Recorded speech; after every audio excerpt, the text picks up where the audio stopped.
Hey guys, Coach Sean here, and in today's video we're going to be talking about the 5 exercises you must be doing if you are working in an office or if you're sitting for a long period of time throughout the day. Then these are the 5 go-to exercises, and before that we talk about 4 tips to get through that office work day to get yourself prepared for the gym.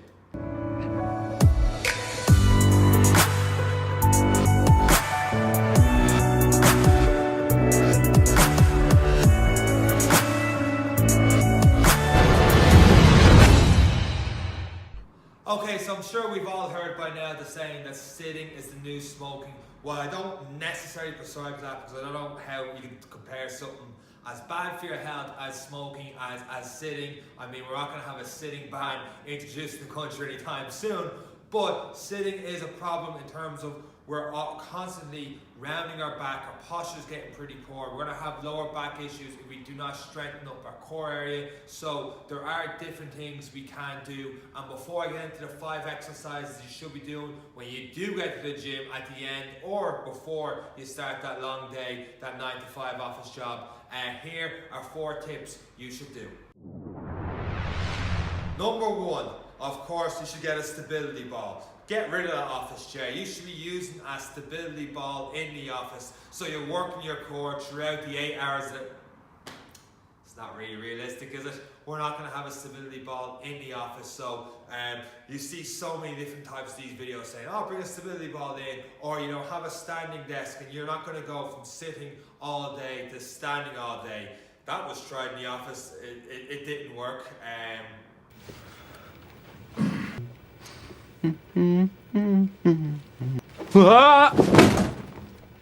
Actually, the stability ball thing was also tried in the office, and we all know that didn't work either.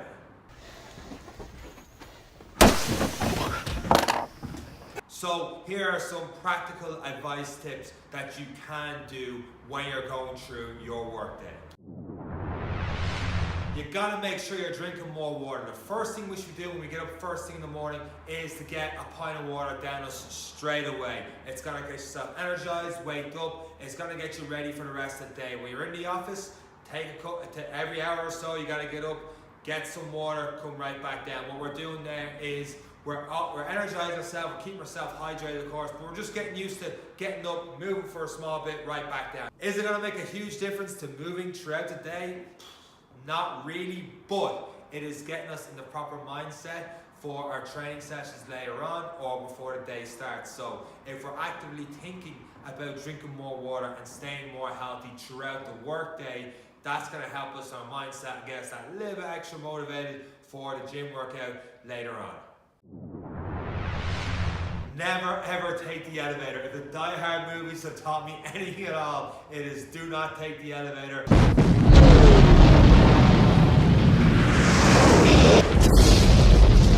Walk more, start using the stairs. Like the water trick, it's not really gonna hugely impact your health by just taking the stairs over the elevator, but it's those little things to do that gets us in the proper mindset. And speaking of not taking the elevator, taking the stairs, and that goes along with tips of putting your car further away from your workplace or getting one stop earlier off the bus or train, wherever it is, on the way into work. They're all great tips, but it's just those little things to add on, get yourself a mindset of walking more, being more active, and thinking you are being more active, which helps with your mindset to push yourself a little bit more in the gym and feel more energized at the end of the day.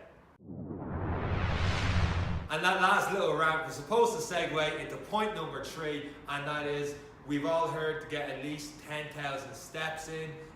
I don't know who came up with that 10,000 step number. It's just a random number out there. What you need to do for yourself is find your baseline number. So basically, we don't need a Fitbit anymore for this. It's on most of our phones. So see what you've done the last week, your average amount of steps, and try and beat that score by an extra 10,000 steps or an extra 2,000 steps. Because 10,000 steps, you might be doing 15,000 steps every day, and then the goal is, get 10,000 steps, and once you get 10,000, it's like, I can sit back and relax each day, and sit back and relax and not walk as much now because I've hit 10,000 steps. Well, no, not really, because your baseline is, you're aiming for a lot lower than what your baseline is, and what really is the point in that? It's like doing push-ups and then do 10 one day, and then be like, well, I'm just going to do 6 push-ups from now on because I know I can do 10. You're going to regress from there, so find out what amount of steps you're averaging and try and beat that by an extra 1,000, 2,000. And it's those little things that are going to help us towards these 5 exercises that you need to be doing if you're sitting for most of the day. Okay, so right before we get into these 5 exercises, this video is on the assumption that we've gone through a proper full warm-up, and that warm-up is not just hopping on a bike for 10 minutes or hopping on a treadmill or some cardio machine, wherever it is, that we are activating the muscles that we're going to be using in the workout. So if we're going to be doing leg day, we're doing bodyweight squats before that. We're also doing exercises like Spider-Man lunges, exercise to open up the upper back, mobilize the muscles, bit of core activation like planks, and then just something nice and fast, maybe a couple of squat jumps, just something like that. We're getting a full, thorough 10-minute warm-up in, at least a 10-minute warm-up in before we have these 5 exercises. And the first one is, since we are talking about office jobs, we're talking about commute, we're talking about sitting there all day. None of us will be sitting down, back straight, shoulder blades back throughout the day. That's not realistic. We are going to be slouching a lot because we're going to be on our phones and we slouch and the shoulders come in. And if you're a guy like me and the guys are dumb, we probably spent our early years doing a lot of presses, a lot of bicep curls, a lot of dumb shit like that we thought we were going to get curls out of, but obviously we didn't. But at the same time, my point is that we didn't do a lot of back work. We didn't do enough back work in comparison to chest work. And there's a lot of people, a lot smarter than I am out there, saying that you should be doing at least 2 different rows compared to 1 pushing exercise. So try and incorporate that. And that's what we're going to do in this video. We're having twice as many pull movements as we do push-up movements. The first one, all we're going to do is band and pull apart. So if you have a mini band, great. I don't at the moment, so I've got one of these bands instead. We're just going to make this a little bit tighter, wrap it around. What we're going to do, have your arms underneath your shoulders. Keep your shoulders down. Do not have your shoulders up by the ears. Shoulders down, arms out in front. Our wrists stay straight, our elbows stay straight, and we slowly pull back as much as we can. Now, what is causing this movement here? It's not the back of our arms, it's not our shoulders, it's the back of our shoulders, it's the scapula. So we're pulling right back, pull the shoulder blades in, slowly out again. Pull the shoulder blades in, and out. Keep the wrists as straight as we can, back, out, keep the elbows straight, back, out. The back of your upper back is doing all the work on this one, pulling out. And then definitely doing 10 to 15 reps of that. And speaking of pull exercises, our next one is into our row variations. So our next exercise is doing our rows. I'm a big fan of doing dumbbell rows and any sort of rows really. But the reason I'm showing the TRX row is just to highlight the #1 mistake I see when people do rows. And what they do is they come in and see if you can spot the mistake here. In and up. In and up, going for whatever reps it is. Now, the mistake is, and what really highlighted the mistake was, I had a friend watching one of the latest The Rock videos. He was selling some sort of Under Armour stuff. This is not sponsored by Under Armour, but my point is, when he was doing the rows, he had his hand against the rack and his arm was really far back. And my mate was asking, why is his hand that far low doing a row? Should not be more up. And what he was doing there was he was actually activating the lats, the back a lot more. So to demonstrate it with the TRX, what you should be doing is have the hands pushed down, keep the shoulders more relaxed and pull in and out. Keep the hands lower, even nice and low, pull down. And when we do it this way, we are activating the back of our arms a lot more. Obviously I can make this harder by bringing my feet a little bit closer to the midpoint, but the idea is getting away from that guy mentality of trying to adjust the biceps. Keep it nice and low, activate the lats, really work on a back exercise. There's time at the end of the workout to do a bicep curl if you want, but get the back in now, much more important. Okay, our next exercise is push-ups. And what's this going for? This is my insurance policy right here to make sure we're going down low enough. You might be like, Sean, push-ups are way too easy. Well, let's get through this next minute or so, explain the push-ups. If it is too easy after that, then you can move on to something else. But unless you're doing with your hands in line with the cone, slightly wider than shoulder width, and hands in line with your chest, not your shoulders, definitely not your head, in line with your chest. A straight line from your head up to your heels. From there, bring the elbows back. So none of this, elbows out to the side, elbows back. Create as much tension as we can in the chest. And from there, we're also working on upper back, which means we don't start here. We start up here. Pull the shoulder blades out, down, touch the cone, right back up. Down, touch the cone, right back up. And you can see, I'm keeping those elbows pulled back, as much tension as we can. If you're finding that is too easy, what we do is slowly down, explode up, and go from there, 10-15 reps. If you can do that, we'll then move on to your weights, move on to your dumbbell presses. And you're saying, Sean, I'm a girl, can I do it on my knees? Meaning, can I do it just down, right back up? Obviously, I'm not going to have my hips out this way. I'm going to drop my hips so the straight line from my head to my knees down, touch. Sean, can I do it that way?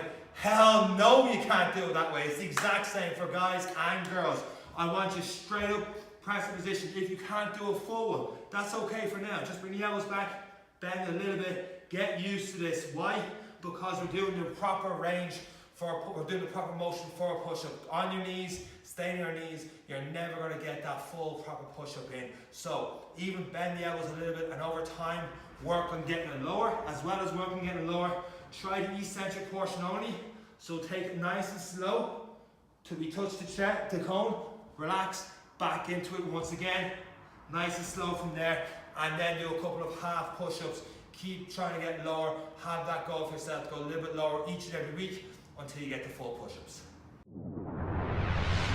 Okay, so after warm-up, I like doing this exercise first. A good, strong exercise. And that's going to be really challenging to do. You're going to work the front of your legs, backside as well. It's also got a lot of mobility, and that's the Bulgarian split squat. Now you're like, Sean, what about barbell squat? I mean, barbell is king. And yes, you could argue that, but if you're sitting down all day for 8-10 hours of work and all that travel and all the rest, the last thing you want, or the last thing I want anyway, is more load on my shoulders, more load on my lower back. If you've been training for quite a while, if you've got a strong core, by all means, go on to barbell squats, do barbell squats. But if you're just starting out or a year or two in training, there's so many different exercises you can do to build up to a barbell squat. To me, it's like going straight into watching the last season of Game of Thrones instead of enjoying the first 7 seasons and getting that progress, building through, and that means that when you get that 8th season at the end, you're going to enjoy it a lot more, or not enjoy it a lot more. I didn't watch the show, so I don't actually know. But if it's up at the moment, that's why I bring it up. So, with that said, I would rather do an exercise such as the Bulgarian split squat. And what we're going to do, hold the 2 kettlebells, start off with your weaker leg out in front, and that way, I'm going to start with a stronger leg just because I'm kind of facing away from the camera otherwise. So, you're starting off, one leg out in front, and from here, keep the back straight. You want a good step out, back straight, shoulder blades back. You're going to come right down, and when you're down low, you don't want your heel raising off the ground. So, straight down, push off the front leg, right back up. If your heel's raising off the ground, it means your hand's too far in. If our leg's too far out, we're going to start arching our back to try and get that knee down. So you want it just so that you're going straight down, back as straight as you can, pushing right back up. You should be going for 4 sets, aiming for 8 to 10 reps. I like using kettlebells because it's easier to hold and going straight down, but you can also use dumbbells for this as well. Whatever's available doesn't make too much of a difference. That's where you just nitpick it there. Okay, so our next exercise, what we're doing, we just work the front of the legs, build the glutes. We're also going to work the glutes in this one, but we're going to work primarily the back, the legs as well. And to do that, I've used a kettlebell deadlift. I've used this exerise for a number of reasons. One, just to explain right here, when people do a lot of great reps and stuff and they're finished, what they sometimes do, and it really annoys me, or before they start, to get set up, they'll bend over like this, pick up the weight and up that way, and it's like, what is the point in doing everything properly if you're going to mess it up from the very get-go and risk ruining your back? So please squat down to pick up the weight, and then have the little rounds out of the way. Kettlebell deadlifts, do not squat your deadlift. And what I mean by that is, picking up the weight. When we're doing kettlebell deadlifts, a lot of people keep it back straight, shoulder blades back, hips back slightly, and they'll start doing this for deadlifts. And that's just a squat. You're not getting as much the back and legs. It defeats the purpose doing a deadlift this part of the program when you're after working the front of the legs. You're not getting a full body workout. So to do a kettlebell deadlift correctly, keep your back straight, shoulder blades back, slight bend the knees, and from here we're just going to push your hips out. Keep the kettlebell along your body, go as low as you can, and then once you get low enough, you're going to squeeze your glutes as tight as you can, snap right back up. So it's back as much as you can, snap right back up, going from there. Now, you can, if you want, once the kettlebell is past your knees, down and push straight up if you want to get a little more of a full range deadlift and progress on to use the bar later on. But for now, I'd probably recommend just focusing on the back of your legs, pushing right out, snapping the hips forward, getting a great workout in on the hamstrings. Okay, so once you get those push-ups in, it's completely up to you guys where you go from there, depending on what your current goals are. You may want to do a bit of shoulders, you may want to go back and do a lot of bicep curls, whatever it is. But definitely sprinkle those 5 exercises into your workout, or do them all in one day and you'll get a total body workout in.